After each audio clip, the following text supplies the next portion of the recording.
Hello friends, कैसे हैं आप लोग। स्वागत है आपका अपने यूट्यूब चैनल टीचर कम फ्रेंड में।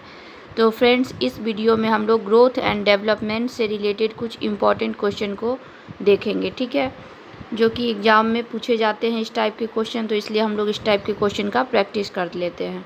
ये ग्रोथ एंड डेवलपमेंट से रिलेटेड होगा, ठीक है। चलिए आइए देखते हैं क्वेश्चन। तो सबसे फर्स्ट क्वेश्चन है हम लोगों का, सीखने का नियम किसने दिया, ठीक है। सीखने का नियम किसने दिया, ठीक है। तो सीखने का नियम जो है फ्रेंड्स थॉर्नडाइक ने दिया था, ठीक है। थॉर्नडाइक ने जो है सीखने का नियम दिया था। थॉर्नडाइक का जो प्रयोग है वो आप लोग को पता होगा। थॉर्नडाइक जो है बिल्ली पर प्रयोग किए थे। वो क्या किए थे कि बिल्ली को जो है एक पिंजरा में बंद कर दिए थे, ठीक है। बिल्ली को एक पिंजरा में बंद कर दिए थे और बाहर में जो है एक मरी हुई मछली डाल दिए थे। और फिर बिल्ली को भूख लगी थी तो वो बार बार जो है प्रयास कर रहा था किसी तरह जो है वो बाहर निकल जाए। और अचानक से उसका पैर एक ठो की पे पड़ गया जिससे कि वह गेट खुल गया, ठीक। तो उसके बाद जो है वो फिर से वही काम किए, तो इस टाइप से करते गए। उसके बाद क्या हुआ कि धीरे धीरे वो बिल्ली समझ गई कि कहाँ पे पैर रखने से ये गेट फटाक से खुल जाता है।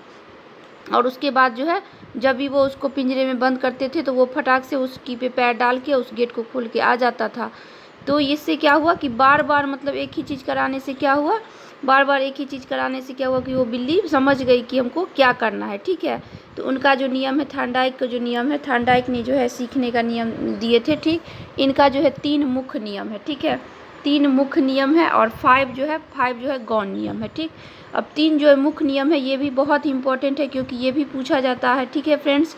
तो 3 मुख्य नियम क्या सब है, तो 3 मुख्य नियम जो है उसको आप लोग ऐसे याद रख सकते हैं, TAP, ठीक है।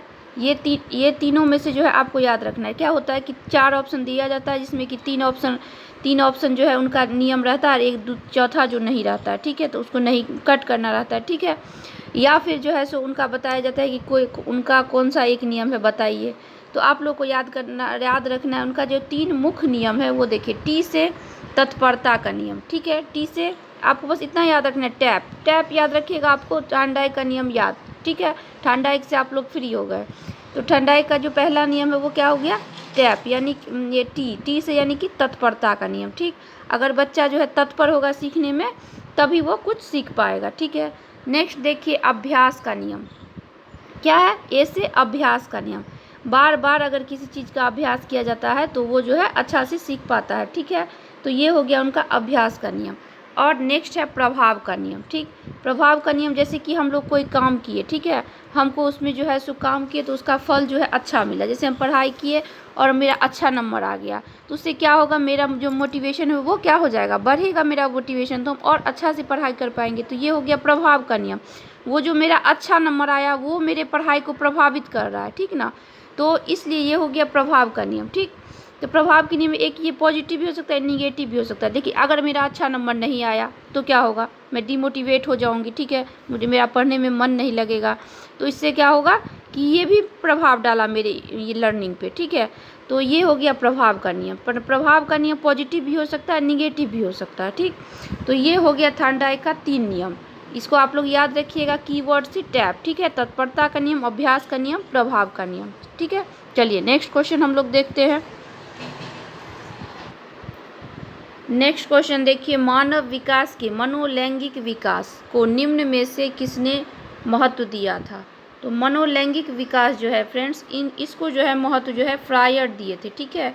इसको कौन महत्व दिया था, तो फ्रायड का जो है ये है कि मनोलैंगिक विकास जो है फ्रायड का जो है ये मनोलैंगिक विकास का जो ये फॉर्मूला था ये फ्रायड साहब दिए थे, ठीक है। चलिए नेक्स्ट क्वेश्चन हम लोग देखते हैं।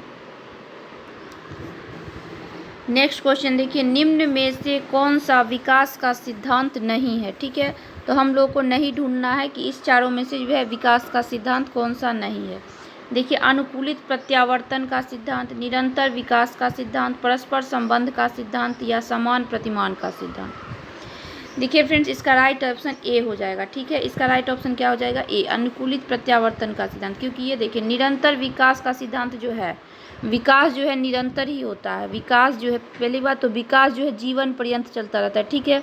आप लोग को याद रखना है कि विकास जो है ज़िंदगी भर चलता रहता है। जब से बच्चा माँ के गर्भ में होता है तब से लेकर मृत्यु तक, ठीक।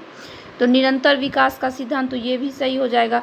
परस्पर संबंध का सिद्धांत, जो भी विकास होता है किसी में, ठीक है, वो एक दूसरे से रिलेटेड होता है। देखिए, किसी चीज़ के बारे में अगर आपको जानकारी मिले तो उससे पहले आपको उस चीज़ के बारे में कुछ तो जानकारी होगी, ठीक है। तो ये एक दूसरे से रिलेटेड होता है, कोई भी जो विकास होता है हम लोगों में वो एक दूसरे से रिलेटेड होता है, तो इसलिए ये ऑप्शन भी सही है। समान प्रतिमान का सिद्धांत, समान विकास जो है समान प्रतिमान का सिद्धांत को भी फॉलो करता है।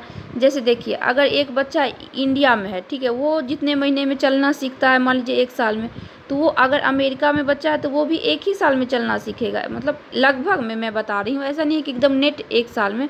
कोई बच्चा 10 महीने में चलना सीख जाता है, कोई बच्चा जो है 1 साल से 1 महीना ज़्यादा हो जाता है तब चलना सीखता है। लेकिन मतलब क्या है, जो सेम पैटर्न फॉलो करता है, ये नहीं है कि इंडिया में जो है वो 1 साल में बच्चा चलता है और अमेरिका में जो बच्चा रहता है वो 6 महीना में चलने लगेगा, ऐसा तो नहीं है। तो ये क्या होगा, समान प्रतिमान का सिद्धांत जो है फॉलो कर रहा है, ठीक है। तो इसलिए ये तीनों ऑप्शन हम लोग का सही है। तो गलत ऑप्शन कौन सा हो जाएगा, तो ऑप्शन नंबर 1, ठीक है। तो हम लोग को नहीं ढूंढना था, तो ये हम लोग का राइट आंसर हो जाएगा, ठीक है, ए नंबर। चलिए नेक्स्ट क्वेश्चन देखते हैं। नेक्स्ट क्वेश्चन है हम लोग का फ्रेंड्स, विकास कभी न समाप्त होने वाली प्रक्रिया है, यह विचार किससे संबंधित है। अंतः संबंध का सिद्धांत, निरंतरता का सिद्धांत, एकीकरण का सिद्धांत, अंतःक्रिया का सिद्धांत, ठीक है। तो मैं इससे पहले वाले क्वेश्चन में भी बता चुकी हूँ कि विकास कभी न समाप्त होने वाली प्रक्रिया, क्योंकि यह जन्म से क्या, माँ के गर्भ से लेकर जो है मृत्यु तक चलता ही रहता है, ठीक। तो ये क्या हुआ, ये इस सिद्धांत को फॉलो कर रहा है, निरंतरता की सिद्धांत को फॉलो कर रहा है, ठीक है। ये निरंतर जो है होता ही रहता है विकास, ठीक है। वृद्धि क्या होता है, देखिए वृद्धि और विकास, ग्रोथ एंड डेवलपमेंट में जो है अंतर है, ठीक है। ग्रोथ क्या होता है, एक निश्चित समय के बाद रुक जाता है, ठीक। लेकिन डेवलपमेंट जो है ये चलता ही रहता है निरंतर, कुछ न कुछ जो है हम लोग सीखते ही रहते हैं, चाहे वो जिस भी फील्ड में हो, ठीक है। तो ये निरंतरता के सिद्धांत को फॉलो कर रहा है, ठीक है। तो इसका राइट ऑप्शन हो जाएगा ऑप्शन नंबर बी। चलिए नेक्स्ट क्वेश्चन देखते हैं। नेक्स्ट क्वेश्चन देखिए, विकास की गति एक व्यक्ति से दूसरे में भिन्न होती है, किंतु यह एक किस नमूने को अनुगमन करती है, ठीक है। इसका ऑप्शन देखिए, एड़ी से चोटी, अव्यवस्थित, अप्रत्याशित, क्रमबद्ध और व्यवस्थित। तो इससे पहले वाले क्वेश्चन में हम लोग क्या पढ़े हैं कि विकास जो होता है वो उसका सारा चरण जो है एक दूसरे से क्या होता है, रिलेटेड होता है, ठीक है। वो एक क्रम में चलता है, ये नहीं है कि किसी का जो है मतलब एक क्रम बना हुआ है कि बच्चे का पहले ये विकास होगा फिर ये होगा, ठीक है। जैसे कि जब बच्चा माँ के गर्भ में होता है तो उसका सबसे पहले सिर का विकास सबसे पहले होता है, ठीक। फिर उसके और बॉडी सब का विकास होता है। तो एक क्रम में ये चलता है, ये एक व्यवस्थित क्रम में चलता है, ठीक है। तो इसलिए इसका राइट ऑप्शन क्या हो जाएगा, ऑप्शन नंबर डी। विकास कभी भी क्रमबद्ध और व्यवस्थित ढंग से चलता है, ये नहीं है कि यहाँ पे किसी का विकास जो है पहले हाथ होता है और दूसरे जगह किसी बच्चा का पहले पैर का विकास होता है, ऐसा नहीं है। विकास का सिद्धांत जो है सबके लिए जो है हर इंसान के लिए जो क्रमबद्ध और व्यवस्थित तरीके से चलता है, ठीक है। तो इसलिए ये इसको फॉलो करता है विकास, तो इसलिए जो है ऑप्शन नंबर डी जो है हम लोग का सही हो जाएगा, ठीक है। नेक्स्ट क्वेश्चन देखिए, मस्तकाधोमुखी एवं निकट से दूर का क्रम जो है किस क्रिया का अंग है, ठीक है। चेतना, विकास, वृद्धि, संशोधन, ठीक। तो इसमें देखिए ये इसका राइट ऑप्शन हो जाएगा विकास, ठीक है। यह विकास में जो है ऐसा होता है, देखिए विकास जो है 2 तरह से होता है, ठीक। विकास जो है 2 पैटर्न को फॉलो करता है। इसमें एक पैटर्न ये हो गया, ठीक है, मस्तकाधोमुखी। इसमें क्या होता है कि इसमें जो है विकास जो है सिर से लेके पैर की तरफ जो है ऐसे चलता है, ठीक है। सिर से लेके पैर की तरफ विकास बढ़ता है, ठीक। और दूसरा है निकट से दूर यानी कि सेंटर से विकास स्टार्ट होता है और फिर हर तरफ जो है विकास होता है पूरे बॉडी का, ठीक। पहले सेंटर का विकास होता है फिर पूरे बॉडी का मतलब बाहर से विकास होता है। तो ये 2 तरह के पैटर्न को फॉलो करता है, ठीक। तो इसका राइट ऑप्शन हो जाएगा हम लोग का क्या, विकास, ठीक, ऑप्शन नंबर बी। चलिए नेक्स्ट क्वेश्चन हम लोग देखते हैं। नेक्स्ट क्वेश्चन देखिए, विकास कभी न समाप्त होने वाली प्रक्रिया है, यह विचार किससे संबंधित है। अंतः संबंध का सिद्धांत, निरंतरता का सिद्धांत, एकीकरण का सिद्धांत, अंतःक्रिया का सिद्धांत। तो इसका ये तो क्वेश्चन लगता है हम लोग कर चुके थे, इसका राइट ऑप्शन हो जाएगा निरंतरता का सिद्धांत। चलिए नेक्स्ट क्वेश्चन हम लोग देख लेते हैं। नेक्स्ट क्वेश्चन देखिए, मानव जाति में विकास कब होता है? किशोरावस्था के अंत तक, बाल्यावस्था के अंत तक, प्रौढ़ावस्था के अंत तक, तो जीवन पर्यंत।